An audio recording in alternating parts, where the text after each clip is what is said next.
في الفيديو اللي قدام حضراتكم هنشوف مجموعة من خدع الإعلانات.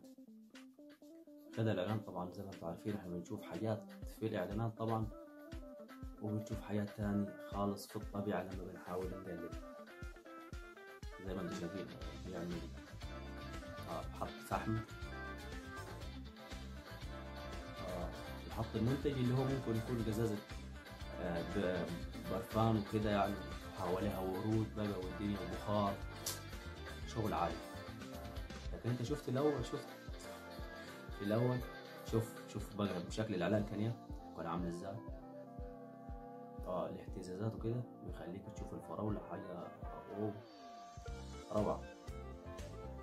يعني اللي عايزك تفهمه من الفيديو ان مش كل اللي انت بتشوفه حقيقة يعني، لا ده هو اكيد ملعوب عليها، وممكن يكون في خدع كتير وفي حياة كتير، حيل كتير عشان توصلك بالشكل اللي انت شفته.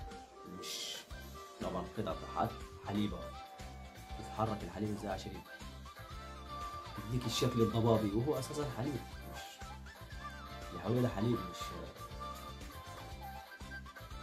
عشان يوريك الشكل اللي انت شفته.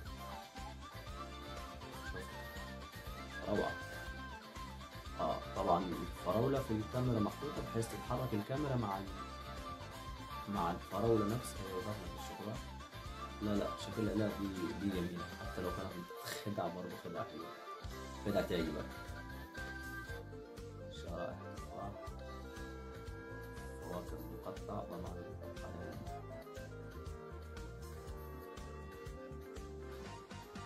يا روعة.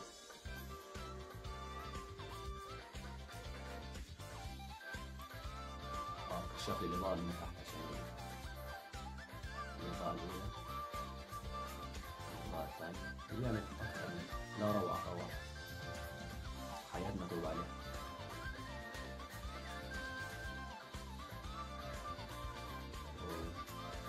لا روعة. أنا في حاجات ما بتعجبنيش في الخدعة دي، إنك أنت ممكن تخدع فيها الناس، لكن في حاجات زي اللي حضراتكم شايفينها دي شكلها روعة. بيحاول يوصل لك أحلى شكل وأحلى منظر. دي كانت نهاية الفيديو، أتمنى الفيديو يكون عجبك.